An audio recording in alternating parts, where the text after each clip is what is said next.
We are on week 4 of Full Circle, guys. We do this twice a year. We have our Ministry and Missions Expo. We've set up a little bit different this time for here at Anderson Creek. And you can look around and you can see this is what typically happens at Expo at Anderson Creek. We see attendance drop, and that's okay. I'm gonna just kind of go over this verse.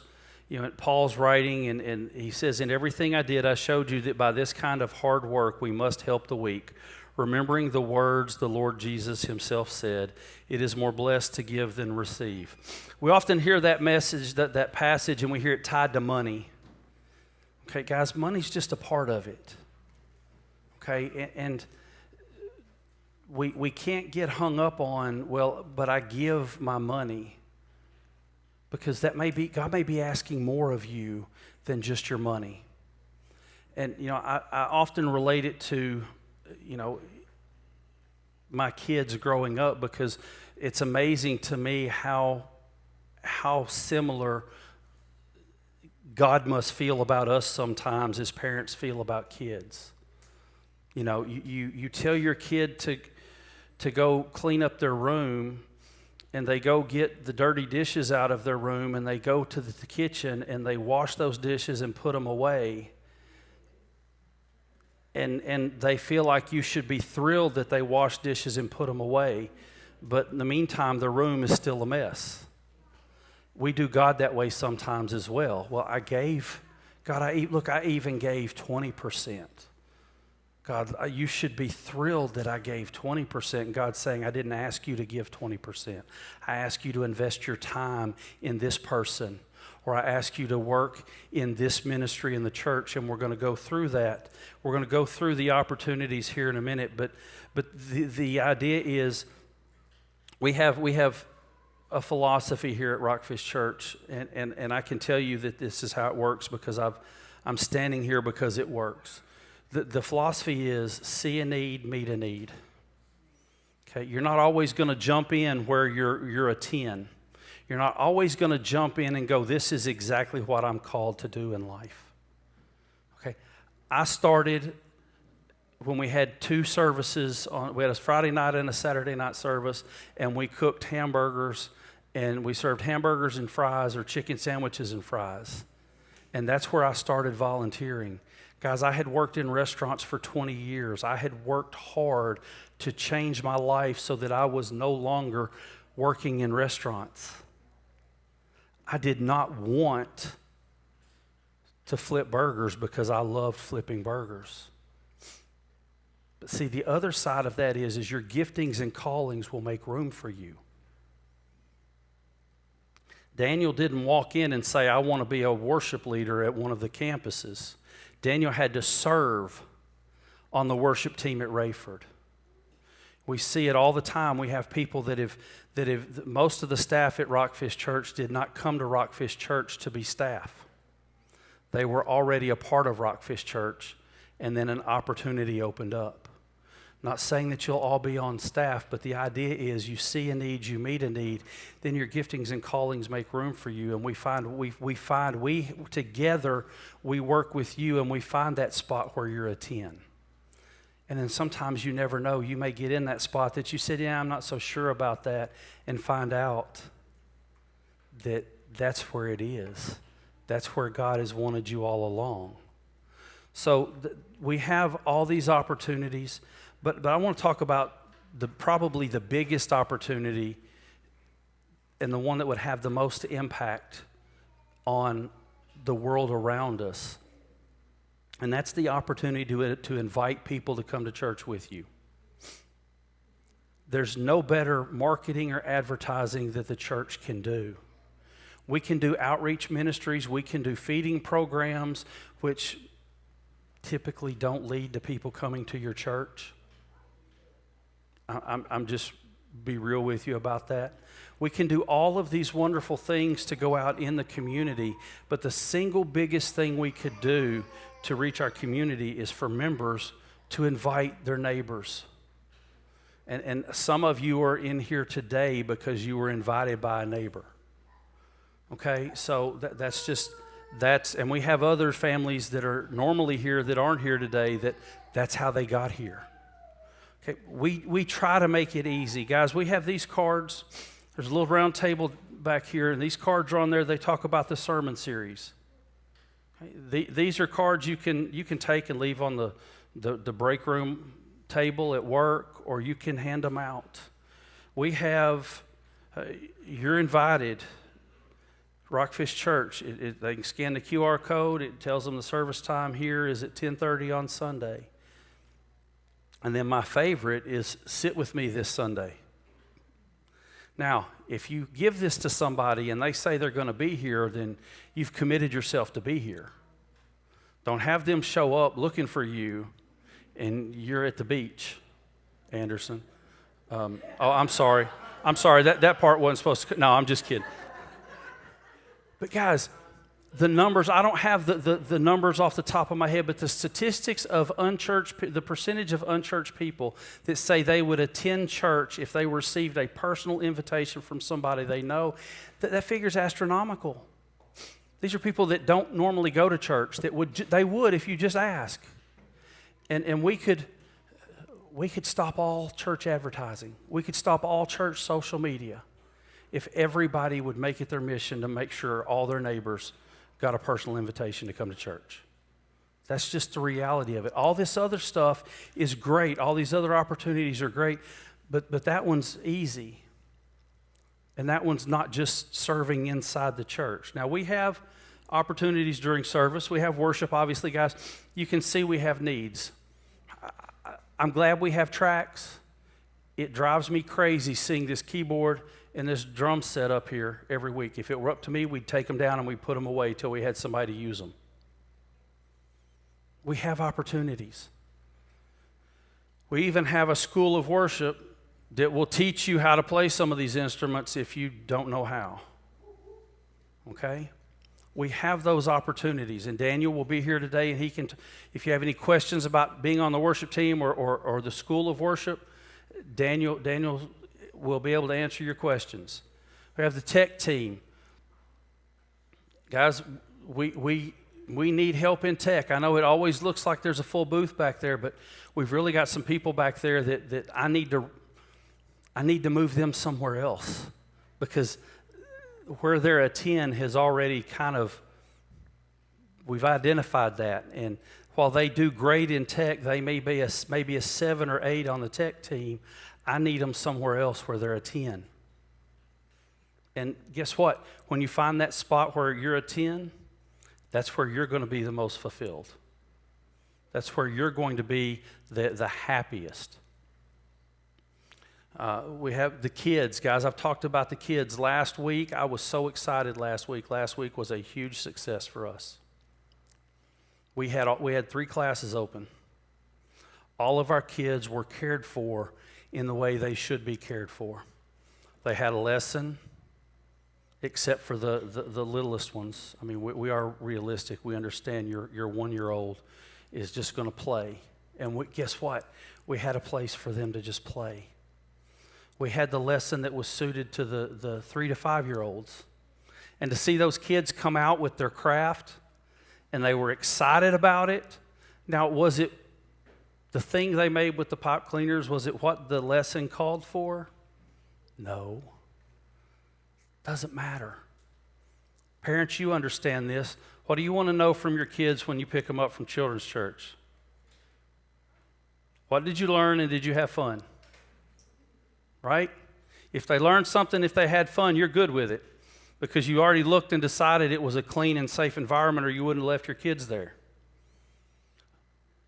It's just, okay, well, maybe you did, but, sometimes, I understand sometimes as parents we're like, look, I don't care, just go. Kids can do that to us. We still have opportunities. Guys, we've worked it out where with 5 people a week, we can have those 3 classes open, and the kids can get what's best for the kids. We have the guest services. Guest services, I mean, we kind of all work in guest services. We're small enough that if you're new and we don't know your face, you're going to get swarmed. That's just, and sometimes that's a good thing, sometimes that's a not so good thing. But we need people that are dedicated to guest services, because as we grow and we are primed and positioned for growth, for a higher rate of growth than what we've seen thus far, we need those people that are going to be there and be in those positions. You know, nursery, that falls under the kids. We're kind of working it all as one. Guys, I worked in the nursery too. And for the men, let me tell you, you don't have to change diapers. It's great. All you do is play with kids or rock babies. I mean, what's not to like with that? So that's where I'll tell you a secret, you can also get a nap in on Sunday mornings. I did. I would take the fussy one and go to the other room where the lights were off, and we'd both take a nap. These opportunities, and that's a blessing, because if you're not there to take care of that child, that means the parent is not able to pay attention and maybe get what they need that day. Children's ministry it's really important, because not only do you get to pour into the kids, you get to enable the parents to either serve somewhere else or to sit and receive, because sometimes we come in and we need to hear from God. Laundry, we don't have enough laundry here. So usually myself or Vicky takes what little laundry there is home, and we throw it in with the other laundry we're doing anyhow. But as we get bigger, that could become a bigger issue. Now, we also have these in-house ministries. They don't necessarily meet at every campus, but they're available to you as members of RockFish Church. American Heritage Girls, which is the Christian response to the Girl Scouts and the way they've gone. Trail Life, which is the response to the Scouts of America, I think they're called now. Not even called Boy Scouts anymore. I went several years ago, we were at the Rayford Fall Festival, and I had an opportunity to just kind of walk, and I did notice that the Boy Scouts of America tent, because they were still called Boy Scouts of America, there was not one drop of testosterone anywhere near that tent. There were no males anywhere near. And it's just, oh, you can see my struggle, huh? Thank you.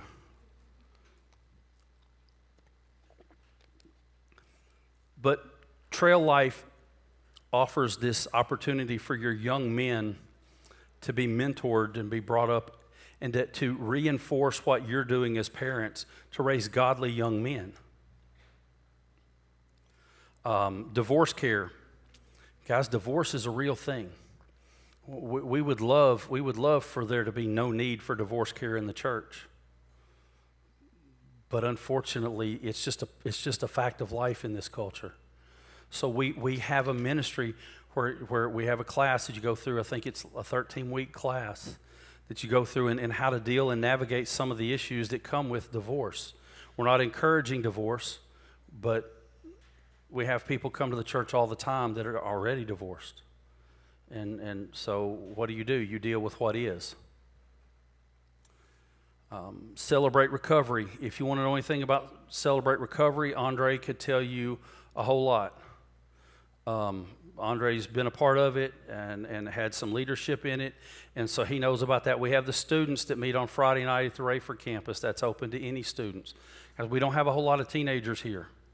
We don't see a whole lot of families with teenagers here. We would love to be able to have students here, but we don't have any right now. So it's not a big deal. Care team. Listen, the care team, they serve the volunteers at Rayford on Sunday, but that's not even the real heart of what they do. The care team is the one that when when you have a family member that's in the hospital or you have a family member that passes, the care team's the one that's sending you notes and cards. The care team's the ones that are preparing the meals so that if we don't have a meal train put together for you, there are meals that the church can provide you. The care team often handles the organizing of the meal trains, so people can bring food or send gift cards. It really is a care team. The care team will sometimes make hospital visits, although that's shifted to our chaplains, and I'll get to that in a minute.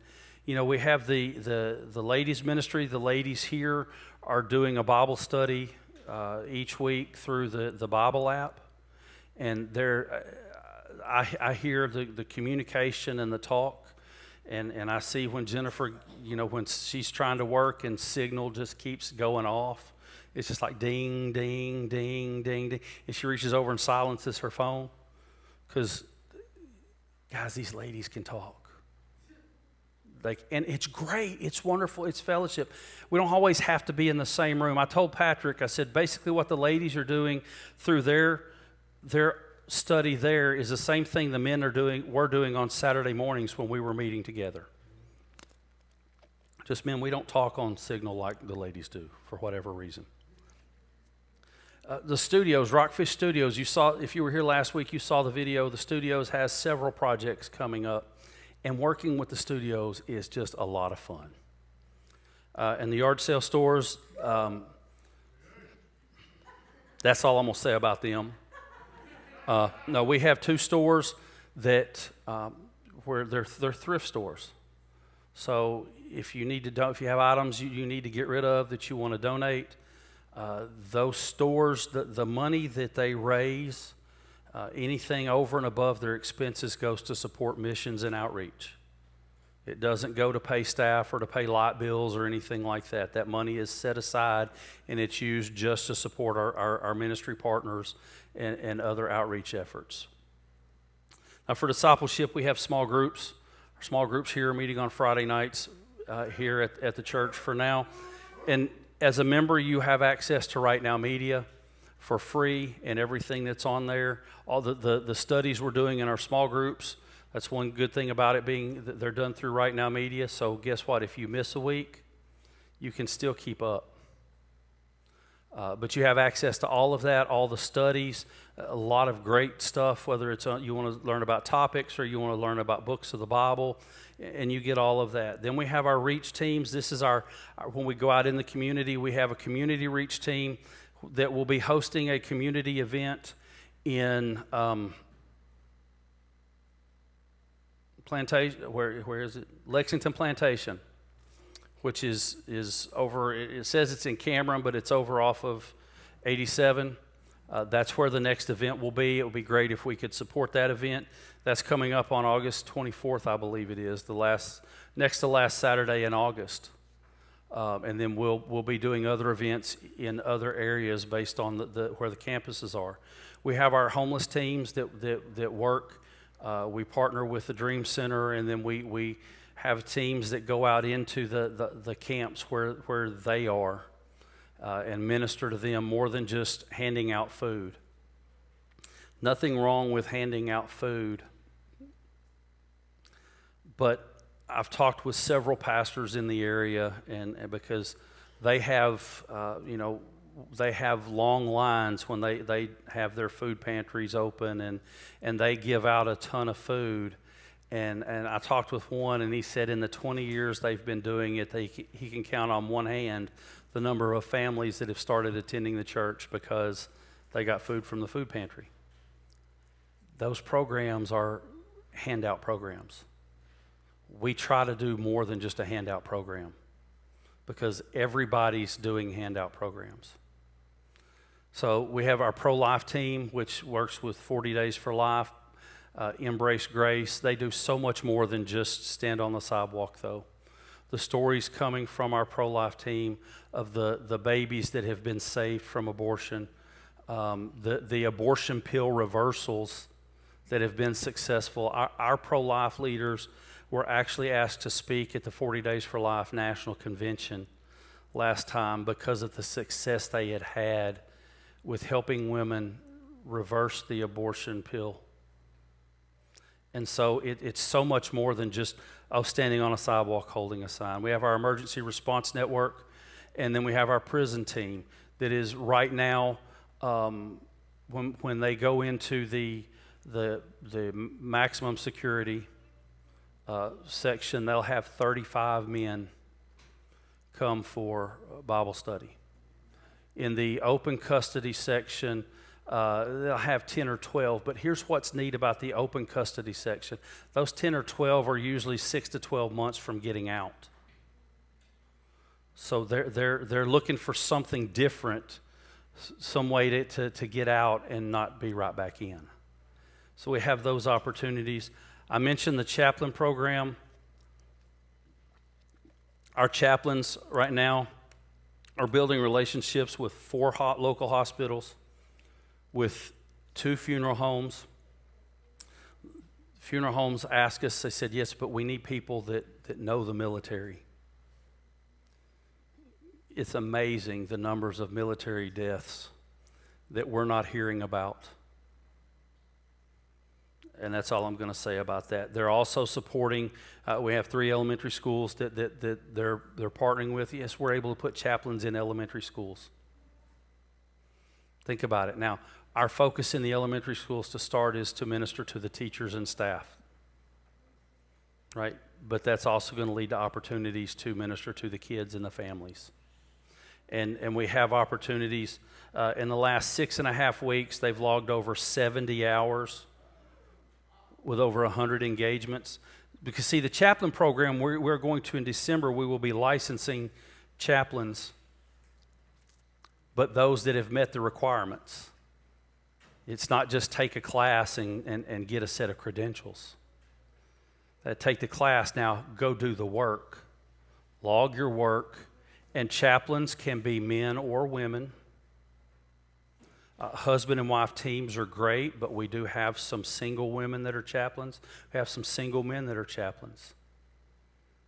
It's just another opportunity to get out in the community. This is not just what we do on Sunday mornings. We want what we do on Sunday mornings to be excellent, but we don't want that to be the extent of what RockFish Church does. And we're basically equipping and empowering them to make a difference in the community. We're providing ongoing training. One that's coming up that's going to be kind of interesting is we have somebody from the funeral home coming in and going to teach on funeral etiquette for those that are officiating funerals and dealing with the families that have experienced loss. Because if they call in one of our chaplains or if they call RockFish Church, it's because typically this family doesn't have a pastor. They weren't involved in a church. Sometimes they're not even Christian. They don't want a Christian funeral service. But their loved one died, and that's a great opportunity to minister. So the next opportunity is going to open up with the January Expo.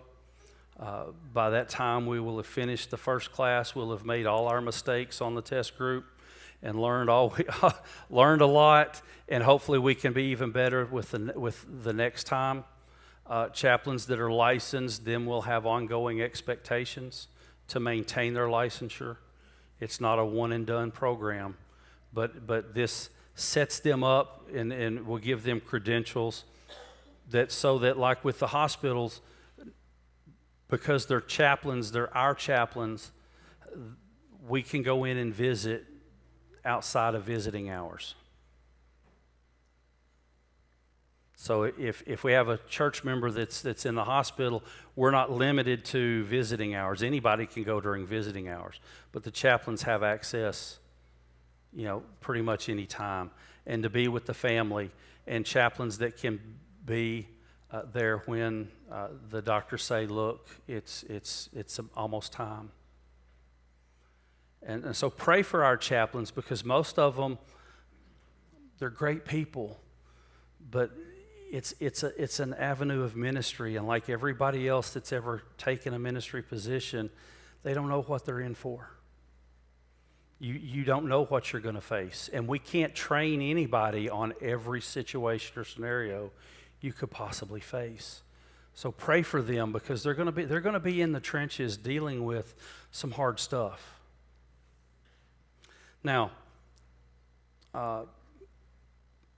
chaplains, I will say this, I'll back up to the chaplains for just a minute. You don't have to be a member of RockFish Church to take the class portion of the chaplain training.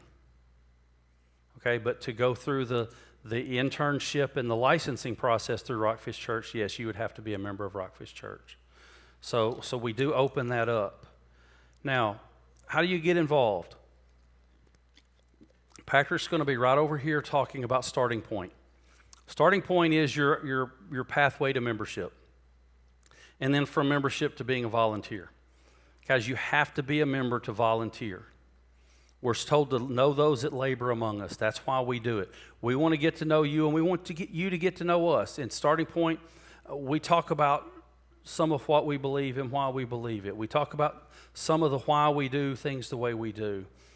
We talk about how the church is structured, and we go over the gospel to make sure that you understand and you know that you've actually made a decision and you're actually a Christ follower and not a Christian in name only. And then we have equipping point that we offer that's a 6 weeks, and that goes over maturity, ministry, and outreach. And they talk about all of our outreach opportunities. The idea is, it says that in the scriptures, it says that God gave some to be apostles, prophets, evangelists, shepherds, and teachers for the equipping of the saints for the working of the ministry. And that's what we want to do. So that's the crux of the message. Guys, I will be over here at this table that's set up with all the electronics. If you are involved in children's ministry currently, or you want to be involved in the children's ministry, I need to talk with you over there. If you have questions about any of the outreach programs, I will be there to talk about that as well. Daniel will be here with Worship and School of Ministry. Patrick will be over here with Starting Point. If you want to help with the facilities team, Miguel, raise your hand. Miguel is the guy to talk to. Miguel serves faithfully, but sometimes Miguel's not here, and even when he is here, it'd be nice if Miguel had some help. I don't hear him complain. He just does what needs to be done, but it'd be nice if it didn't fall to him all the time to clean the toilets and vacuum the carpets and do all that. The women's ministry, unfortunately Jennifer's not here, but if you have questions about what the ladies are doing, you can talk with Chelsea or Chelsea raised her hand. Stephanie, Vicky's involved in that too. They can get your information and get it to Jennifer so she can get you connected with the Bible studies and all of that. Guest services, Anderson, raise your hand. Anderson will be talking to people about guest services. He'll kind of be back by the TV. There's a map on that TV of where we're supposed to be, but just look for us because we tend to wonder. And we tend to go where people are if nobody's coming to talk to us because we want to talk to you. So we want everybody to get involved where God's called them to be involved and not just we show up on Sunday and do our thing and get what we can get out of it and then we're gone. Last housekeeping, ladies' retreat is this coming weekend. Men, the retreat is August 16th and 17th. Both are at Camp RockFish, not very far from here. Rumor has it we've got a van going from here to the men's retreat. Guys, it's a good time. It's a Friday night and Saturday. We have lots of food. They stay up late playing cards and other games if you want to stay up late. If you want to go to sleep, good luck. But anyhow, we have those coming up. The both retreats, the price should be $90 this year, but due to the generosity of some others, it's $60. And then if you have a financial hardship, we do have some scholarships available. We're not ever going to let money be the object that keeps you from being a part of it. But have a hardship. Don't come and tell me that we just bought a brand new Mercedes, and so now I don't have $60 to go to the men's retreat. Because then I'm going to say, well, then if you don't have $60 to go to the men's retreat, you probably shouldn't have bought a brand new Mercedes. But that's a whole nother conversation and probably a sermon in there. So, guys, with that, that's going to bring this part of the service to the close. You're welcome to hang out. We're not doing children's church today because I need the children's workers, those that are here, to have some conversations and be around. Guys, pray for our brothers and sisters. We have families that come to this campus that are going through some stuff, that are really dealing with some hard issues, and I can't put their business out there, but just ask you, we should be praying for each other daily. I'm telling you, God has a plan for the Anderson Creek campus. I know that if for no other reason, I see what people that are attached to this campus are having to go through and deal with.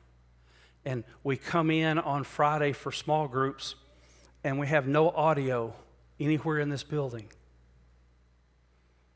You know, and we show up this morning and electronics don't work. My computer that worked last night that I needed to be able to do some stuff today, when I closed my laptop down last night, it was working just fine. When I opened it up today, the screen won't come on. We just see these things. It's just, so God has a plan, so let's get involved. All right? Come see me.